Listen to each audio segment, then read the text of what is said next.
your life isn't over because someone else has left. I still have a lot of life to live and a lot of hope to give to other people.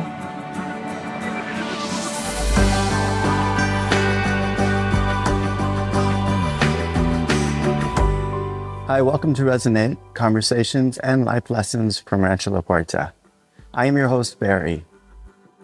Our guests come to the ranch for so many different reasons, and at different times in their lives, there are different reasons.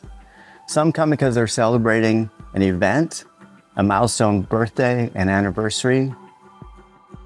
Others come because they're going through some sort of transition, maybe a career change, maybe they become an empty nester, maybe there's a relationship change. Others come because they want to reset their health and their spiritual life and reconnect with themselves and what's important to them. Often guests come to the ranch to find peace and space to deal with loss and grief in their lives.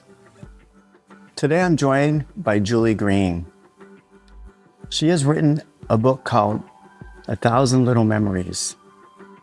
It's a courageous book, and Julie shares her journey of rebuilding life and finding joy again after the devastating loss of her 19-year-old son to suicide.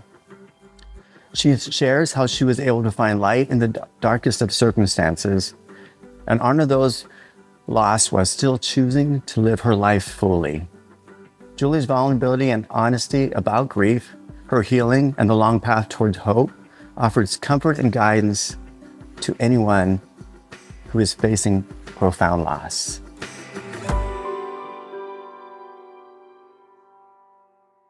Hi, Julie. Thanks for joining me today. I appreciate you spending your time. And my pleasure. Thanks for the opportunity. Right. And so you first came to the ranch in 2019 before the pandemic hit.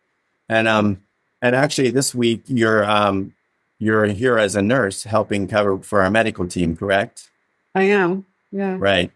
So I know that I don't know if you feel like I feel the ranch is a pretty magical place, and it can be a healing place for a lot of people. Our guests come here for when they're going through all different things in their life, and a lot of people that come to the ranch are going through some stages of grief. And you are now a grief counselor. Is that correct? Yes, I'm a grief facilitator, grief recovery method facilitator. I'm not a counselor, but I've been trained in that program to help guide people through processing their grief. And the catalyst for you, sadly, was something really tragic happening in your life. And I'm sure it's probably hard to talk about, but maybe you could tell us what happened. Yeah. So a year after my first visit here, everything was going normal, and then I had a family, 2 kids. My son had just gotten accepted into college on water scholarship, and I was really happy for his direction in life. And he just suddenly, over time, he had some things happen that caused him increase in stress, just a lot of different things. But it ended up causing him to have a real personality change, and I wasn't sure what was causing it. And we did try to get him help. He was taken into a facility, psychiatric facility, and we thought that he was getting help at that point. But we were going to try to get him to bring him to closer to home because he was in Northern California. And he ended up leaving the facility and killing himself. And it was just so shocking. So the reason that, I became a grief recovery method specialist is because I went through that program after my son died, and it helped me so much. It's such a hard time and such a dark place to be in after you've had such a big loss. And now part of my healing is helping other people. And that's why I did the training for that. It's been 5 years. It'll be 5 years on September 5th. Yeah. And I know that one of the things that you have done that I don't know if it helped you get through the process, but to help other people too, is you wrote a book that just came out this past February called Yes. a Thousand Little Memories. And there's a thousand pictures of your son on the book, right? Yeah, on the cover. That was how we came to the title. I loved this artist who created this picture for me of my son made up of 1,000 pictures. And I was explaining how each picture holds a little memory. And so then I'm like, oh, that's my book, 1,000 Little Memories. And it is really like when you lose somebody close to you, you just start remembering. And the photographs are such an important thing. It's like Right. the only thing left of their existence, Right. tangible proof of their existence are the photos. So I know that in the book, because I read your book, and you go through the process of from the first time you heard it to maybe seeing some light on the other side, or Yeah. finding purpose and some hope again. But I would imagine for most people that suffer such an intense loss, there must be a period where there's just nothing you can do. I'm a backpacker, so I explained my book like a backpacker going over 4 mountains. A Uh-huh. pilgrimage. The subtitle is a Mother's Brave Pilgrimage to Find Joy After Traumatic Loss. And so that was my pilgrimage through grief. The first part of it, the first mountain, is shock, and it's a time when you're really like it's an injury. It's an Hmm. injury that your brain and your heart is broken, and you can't really make sense of it. And so I went into this numbing time where I just wanted to not think about it, to numb it. And it was excruciating, just thinking about the memories and the guilt of, I felt like it was my fault. And I just had a lot of pain around that. And so when something does first happen for someone, my advice is just to be there for them and to listen to them and to just be a listening ear and being present. That's really the most important thing you can do. Yeah, one thing that I read from your book is that, there's a lot of people that say a lot of things, but the reality is there's nothing that someone's going to be able to say to you or do for you that's going to take that pain away. So Right. I think that's a good thing for someone. I think you said in the book, if for someone just to be with you and say, I'm here for you, whatever you need, without trying to make sense out of something that is senseless. Right. Yes, definitely. So yeah, and I thought that was really beautiful and good advice, because I think people don't know. I feel like in our society, I don't know if you feel this way too, but people Mhm. don't want to talk about painful things, and sometimes it's almost like you don't want to have to be a part of it with another person, because you might take on some of that pain. Yeah. I think it is really a part of our culture that we avoid uncomfortable things. And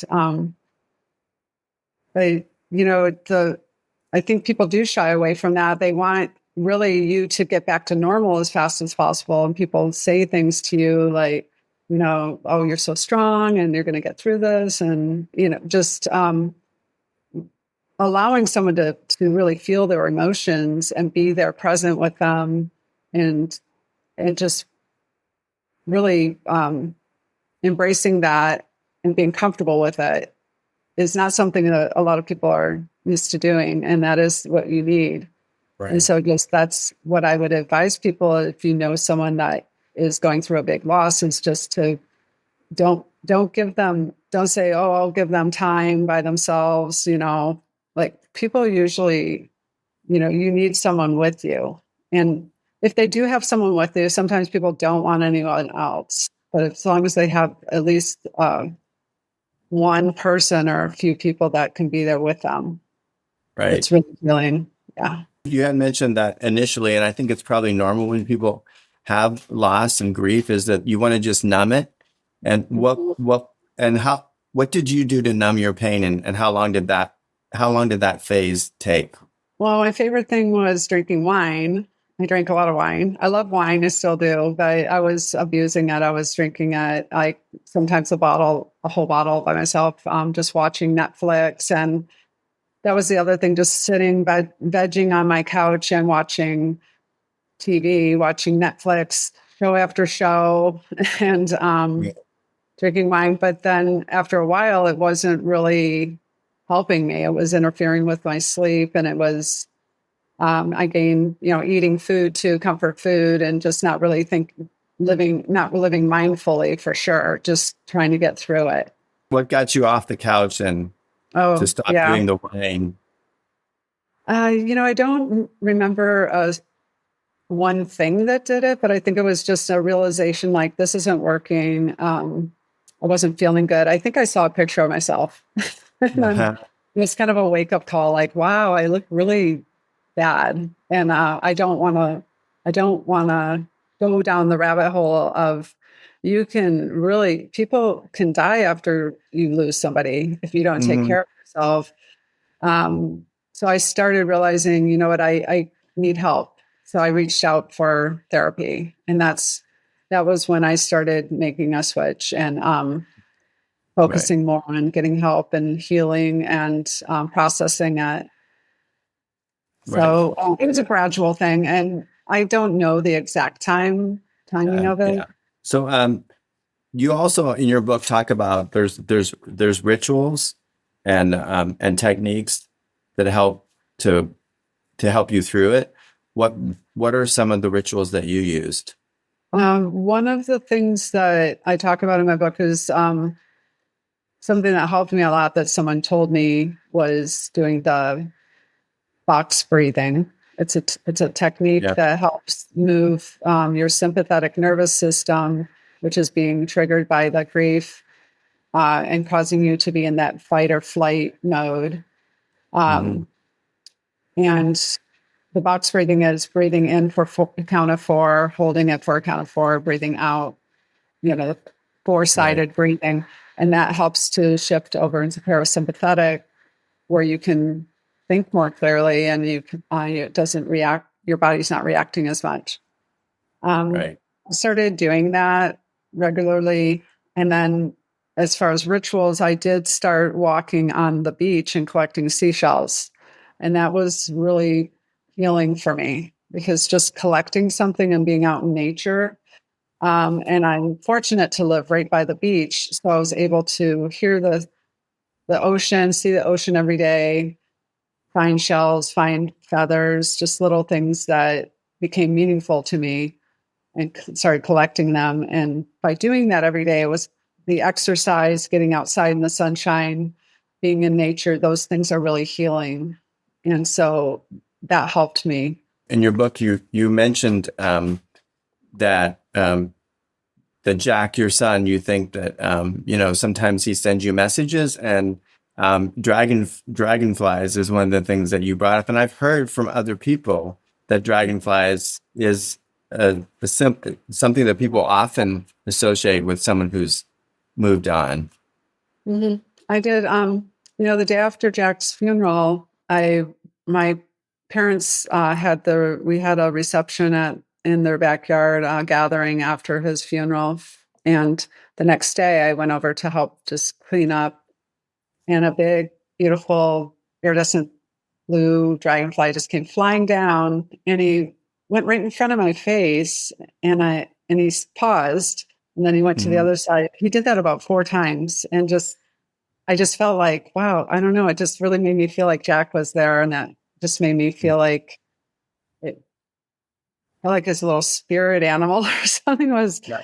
the dragonfly. And I do see dragonflies when I go other places. I've seen them here over the last few days. I've seen dragonflies, and I see them at times when I'm thinking about Jack. All of a sudden, I'll see a dragonfly, and it just gives me comfort.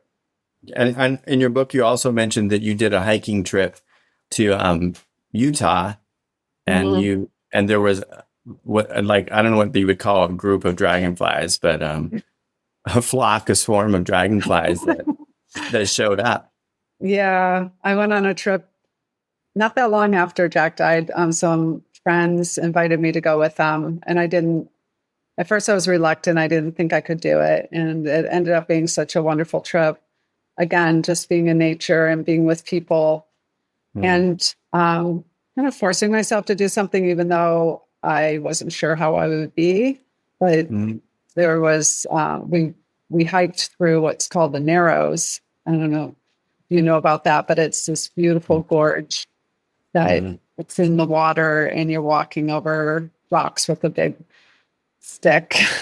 And we sat for lunch, and where we had lunch, it was just beautiful. And yeah, we were just swarmed around us with dragonflies, just swarmed around us. And we were just like, all of us were just like, wow, this is really special. And, felt his presence. How often are you thinking of him now at this, That's interesting because, I do think of him. At first, it was really, I have to say, torturous, because every single thing I looked at would lead to me thinking about him in a really sad way. I mean, I would see somebody with a yellow shirt on, and then it would just trigger like, oh, Jack loved yellow shirts. And then, oh, it's so, just like go into this spiral of like sadness. And I couldn't really control it. And so, with doing the grief recovery processing, and also I did EMDR treatments, and just processing the grief, it's gotten me to a point where I think about Jack, but it makes me most of the time feel happy. I'll think about him, it'll make me smile. I'll think of good things about not just the last 3 months of his life that were so sad, but I'm able to think about like his whole life and how much good there was, because it was, he had a good life, and we had a lot of good times together. And when I think of him, when I'm doing something, a lot of times I will just, and still, like if I see somebody, a young man, like today when I was in one of the lectures, I saw a young man, and he's about the height that Jack was. And I just, it just kind of make me think of him for a minute. But, so probably pretty frequently through the day, but it's not a sadness now. How would you, what advice would you give someone for finding the right therapist or the right kind of therapy? I would just say, if you hopefully have insurance, call your insurance company first and see what's available, and get recommendations for somebody who knows how to work with someone in grief. And there are programs out there that are free also, like Grief Share, which is helpful to be able to talk about what you're going through at the beginning. But I highly recommend the grief recovery method, which is something you can find online and find with a specialist in your area. You can also do it through Zoom. And that is really what helped me the most. And so they're worldwide also. You can find them anywhere. Is that an individual kind of therapy, or is it group, or is it a mix? It can be. You can do it one-on-one. I did it in a group. It was during COVID, so it was in a group, but it was on Zoom, and I wasn't sure how that would be, but it ended up being fine. And I found through processing the loss of Jack, I also had other things in my past that I had not dealt with.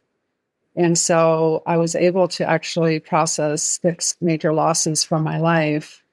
I had actually lost my brother when he was 19, and I had never processed his death. I moved away and just kind of forgot, just like went on with my life, but it was still there, And so when you can't really run away from grief, you need to feel your emotions. You need to be able to process through it, and so that it's not hiding and going to come back some other way or cause some kind of breakdown in your body. For those who don't know, what is EMDR therapy? It's eye movement, desensitizing and reprocessing is the term. And it's a way of processing through movement of your eyes. It's very kind of, it doesn't sound real sophisticated when you explain it, but the way it works is like when you're sleeping in REM sleep, your eyes move back and forth, rapid eye movement. And the doctor, Francine Shapiro, he discovered this, helped her. She did kind of an experiment on herself. It's in her book. And I talk about it in my book, but it's a way a practitioner can help you by your eyes moving back and forth. And there's more to it than that, but that's basically what it is. It helps you to take an area of your brain that is, they've shown on MRI that a part of your brain that is firing in trauma, that after doing the EMDR, it's not firing, it's like in a different area. So it does help to process trauma, and especially like post-traumatic stress. So people that have really are stuck in grief or trauma, it really is remarkable in how it works. I have read also that, and talked to people that the part of the grief process is, you almost feel guilty if you feel happy or you feel joyful in the face of the loss. Yeah. At first, I was invited to a wedding of my niece, and I didn't know how it was going to be. To feel happy for her getting married, to be there and not, I don't want to pull the happiness away from the event and and I ended up going, and I found that I could actually hold both things at the same time. I could be happy for her, but then also feel sad and have tears in my eyes because my son wasn't there. But I was able to handle it.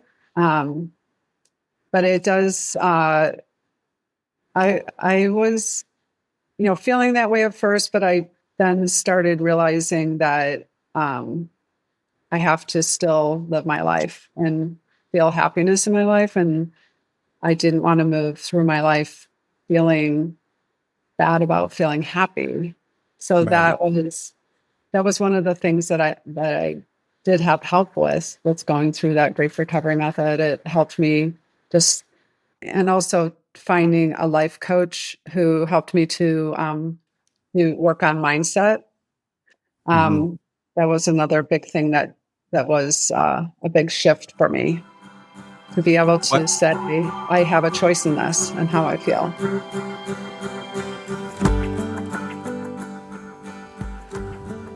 Well, this is my first time at the ranch, and I came because a friend invited me. She is struggling because she is a recent widow. And when we booked this trip, I didn't know that I would have lost my brother in just the 2 months before.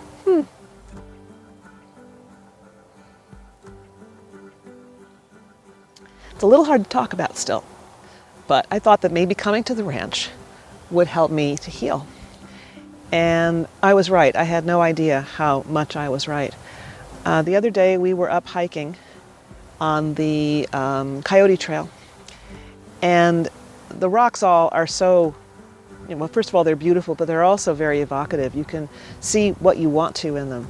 Some of them have names and some of them don't. And I saw suddenly a set of 2 rocks, huge rocks. One of them was a big, almost a half moon, like a solid half moon. And the other one next to it was like a crescent moon, kind of bent into it with a space in between. And it looked like the crescent moon one could just fall off the edge of the mountain. But no, it was anchored to the half moon by rock at the bottom. And I took one look at that and I thought, big brother, little sister. I'm sorry, I'm breaking up. And I just started to cry. It was a way of, I don't think I've ever been quite so open to nature speaking to me about something important to me as I have been here. It's an extraordinary place where you look and you seek and you find. And you also try things you never tried before. I'm not much of a hiker, but I did hike here. I'm really not much of an artist, but I tried watercolor painting here. And in fact, after we stop talking here, I am probably going to go down to the watercolor studio, and I'm going to try to reproduce Big Brother, Little Sister in watercolor. And I hope I can, because I'd love to hang it in my house and remember my big brother. I hope you're enjoying today's podcast as much as I am. To learn more about our wonderful presenters and exciting weeks coming up at the ranch, go to rancholaporta.com and check out our events calendar. Make sure to mention the podcast when making your reservation to take advantage of a special offer. Some restrictions may apply. So you went to therapy first and then you found a life coach after that? Or did you do them simultaneously? Yeah. No, I went through the therapy. So going back to the mountains that I described in my book, the first one being the mountain of shock. So that was when I was going through the rituals and really just feeling like I was in a state of shock. But then the next mountain is the mountain of hope. And that is where I found therapy. But I also found my life coach, Lisa Jimenez, who wrote a book called Mindset Reset. And I decided to join her mindset group, and that helped me get to the next mountain, which is the mountain of recreation.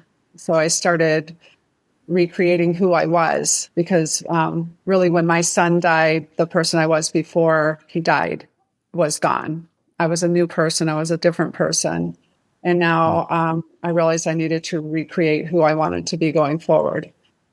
And there's something called post-traumatic growth, which is something that can happen after a big event in your life that could devastate you if you let it, or it can propel you into a purpose that you never thought you would have.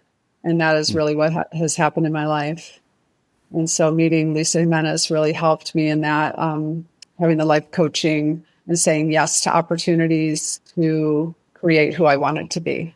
And then what's the fourth mountain? The fourth mountain is contribution. And so that writing my book is part of that, and also becoming the grief recovery method specialist. So then I'm giving back. And I also am a faith community nurse. I was asked to be the parish nurse at my church. And then that has enabled me to create youth mental health fairs, which is really something that I wanted to do to help other parents and kids understand the importance of mental health, and to see what things can contribute to a breakdown in mental health, to really keep an eye on that. And so those things are, and then also coming to the ranch and having the opportunity now to be the first aid volunteer here this week has just been, I feel like it's full circle, just being able to help other people. And some of the hikes I've gone on when I'm here, I always seem to connect with someone who has also gone through a loss. And now I just feel like I'm an ambassador for helping people get through grief, and just, reading what I went through hopefully can help them. Another thing that I read in your book that after Jack died, that your husband and you separated. Yeah. It seems like that's kind of the loss of a child puts a lot of strain, and a lot of people end up separating. It is a high statistic of marriages ending after the loss of a child. We did have some things going on prior to Jack's dying, but just really my tolerance, I guess, for being able to deal with things had changed.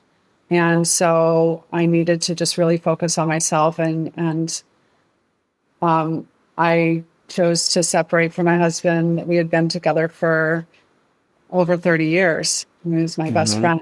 I never thought that our our relationship would crack, but it did. And unfortunately, it has ended in divorce. We're not complete through it, but we've kind of gone in different directions. And Mhm. I gave it 3 years hoping that it would repair, but at some point I have to just move forward. And there's not. It's a difficult thing, and Yeah. everybody. I know people that have gone through it and stayed together, right? Mhm. It's Right. so it's so much stress that it makes all the other things in the little things that bother you. It just makes it hard to deal with. Is there an awareness, a more intense awareness of being true to the person that you were put on this planet to be? Yeah, and that's really what it is, that I feel like I was living kind of with blinders on, Mm. and not noticing things, and really like not noticing the stress level that I was under. And now I feel like I am living a much more authentic life and who I really am. So Right. it has given me this opportunity to live a more authentic life. And so I am grateful for that. And even Hmm. though I would never, it's such a strange thing, I would never wish this on anybody, but Right. things happen in your life and you have to figure out a way to deal with them. Your life isn't over because someone else has left. You Hmm. still, I still have a lot of life to live and a lot of life to give, hope to give to other people. There seems to be like this um, negative thing attached to suicide. And would you have thoughts on that? I'm sure you Uh, do. I feel like, it used to be, people still say committed suicide. It used to be considered a crime. Hmm. Although, who are you going to punish after the person's gone? So it seems really a strange thing. But I think it was a way for them to, maybe society, to scare people not to do that. I'm not sure why that word was attached to it, but also biblical. People thought biblically in some religions that it was a sin, a mortal sin. And the understanding of mental health has changed so much. And my understanding is that my son was really suffering an acute uh, brain trauma of some sort that was changing his behavior and his thought patterns, and he was in a lot of pain. And so um, I don't know. He didn't leave a note or anything. I don't know exactly what was going through his mind at the time. Or I think he just didn't feel like he had a way out. He felt hopeless, and Hmm. I don't know if that's what he was feeling. It's really hard for me to completely understand why he did it, but I don't feel like people are afraid to talk about it, even like to say the word suicide, but it's gotten better. And I think that honestly, like saying, asking someone, if you know someone that is struggling, asking them if they feel suicidal is not going to make them feel suicidal or make them, kill themselves. But what it will do is allow them to be able to talk about it. So mentioning, asking someone if do you have a plan? Um, because sometimes people do feel like, oh, they're hopeless and they don't know what they're going to do. But they might even think like, I want to kill myself, but they don't really have a plan. But if somebody does have a plan in place, then that is, really like an emergency, because you need to get them help. There's a Hmm. suicide emergency line that you can call, 988, from anywhere, and get help for someone. Or if you yourself are feeling like that, you have somebody that can talk to you. And talking Yeah. to someone, being with someone, it really can change things, and it really decreases the risk of the person going through it quite a bit, like a lot. Yeah. I don't know the percentage, the exact numbers, but Right. yeah, it's very helpful. I read also that you, I don't know if it was it a walk or a run that was in support of a suicide effort? Yeah, the American Foundation for Suicide Prevention. They have a walk out of the dark, walk. I think it's Walk Out of the Darkness. I believe is the name of it. And some places they do it overnight. It used to be like an overnight walk. And the one I went to, it was on a college campus, and it was just getting together to be with other people that had either attempted suicide or had lost a loved one to suicide, and just to have camaraderie with the other Right. people, just to be able to be with other people that have gone through this, and also to raise awareness and to raise money to help with programs. I also you have a strong faith, and I think that you in your book you talk about how that has really helped you a lot. Do, Having a spiritual practice, do you find that to be helpful and important for people? For me, it's been really everything. I have always had a strong belief in God, and I went to church growing up, but it was like Sunday, it was in a box, it was like compartmentalized. But I Uh-huh. feel now like I'm really walking side by side, like with God. Like I feel Mhm. like the spirit around me all the time. I know some people have a crisis of faith after losing someone and blaming God. Some people have that experience, and I never did. I felt like um, just supported. And I have actually that's part of my daily ritual now, is just having gratitude and reading. I'm reading the Bible for the first time in my life from cover to cover, because I've always wanted to do that, and Mm. just learning. It's just for part of my own morning practice, so Right. that it puts me in a place of changing things where I'm focusing more on positivity first thing in the morning, doing a little meditation or praying and some journaling, Hmm. rather than going and turning on the TV and getting, bombarded with negativity. Hmm. I'm choosing things that really bring a lot of peace into my life. And so everything that I can do, I practice yoga, I go running, go down to the beach regularly, Right. coming to Rancho La Puerta. And, Right. all these things really add up. Right. It's not really just one thing. It's really shifting your life to be in a more positive way. And Right. that's really, helped me a lot. I haven't had the kind of loss you've had, but for me personally, I think that like knowing that this body is not who we are, Yeah. that something goes on, because you believe that he's still around, right? Well, in quantum physics, which I'm Right. interested Yeah. in, and the energy, actually, the man who made Lauren Kramer, who created the cover art for my book, he told me the first time I talked to him about energy, being in our biosphere, the earth, and that all the energy that has ever been here is still here.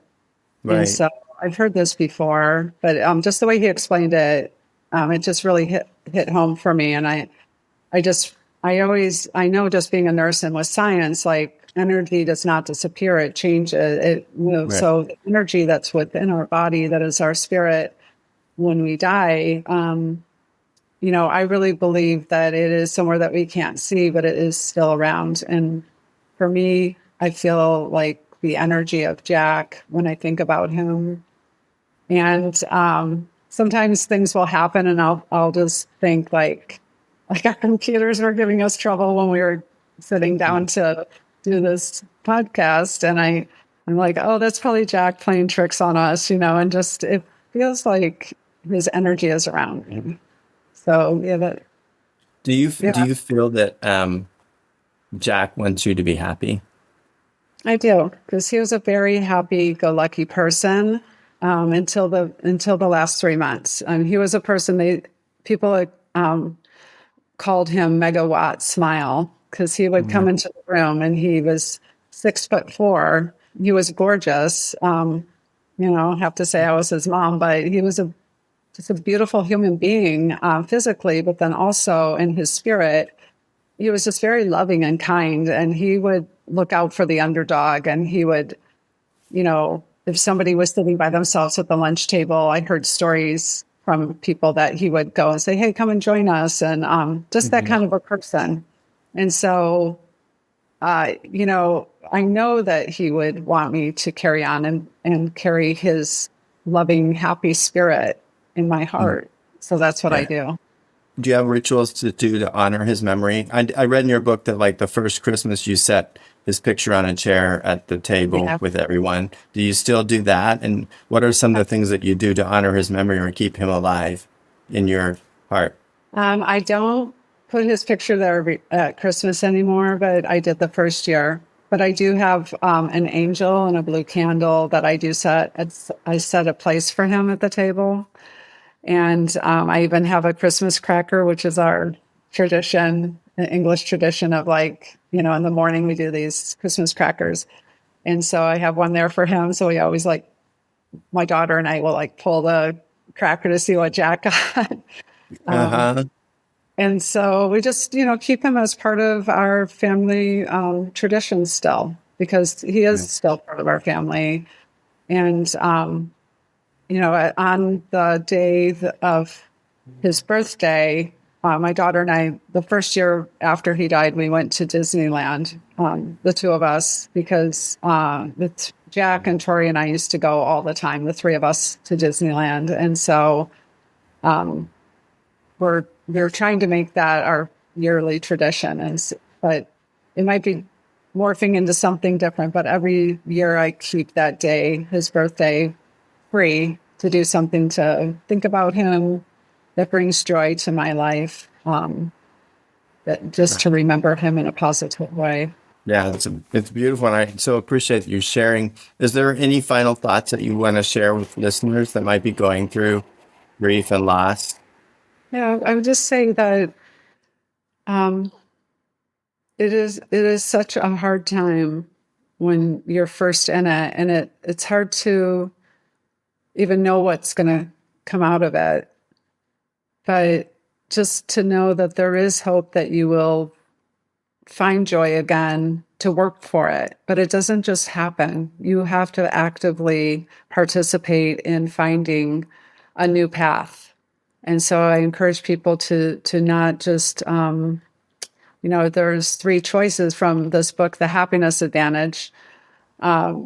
I read that you have 3 choices, and I think this is so true, that you have one of just staying the same. You can keep doing the same thing over and over again and really staying in the grief. Or some people do go down in despair, and some people even die from a broken heart or just medical conditions that come from the grief not being processed. And the third choice is to move up and out of it. And that's what I've chosen. And I want people to know that it is something you can do. It is a choice. And so I encourage people to please choose to move up and to find things to help you. Can they find your book on Amazon? It is on Amazon, and it's also on Barnes & Noble. Okay. And again, it's called 1,000 Little Memories. And so I found it very inspiring reading your book. Thank you. And I know others will too. And I really appreciate you being willing to share such an intimate story with us. I really appreciate it. Thank you so much. Thank you, Barry. This life is full of joy and sorrow and everything in between. I don't think being a human, we can escape this lifetime without experiencing loss and grief. I appreciate Julie being willing to share her story with us today, and hope it can bring peace to those of us who have experienced loss. Our co-founder, Deborah, says that she believes our loved ones who have departed would not want us to be sad. Instead, their wish is that we live full lives. Julie admits that grief has stages and we all have to go through them. She has found meaning and purpose in her life again through helping others manage their grief and by sharing her journey. She believes that grief is always going to be a part of her, and she also believes that you can hold joy and grief at the same time. I feel grateful to have spent this time with Julie today. Until I see you again, this is Barry wishing you health and some joy each day.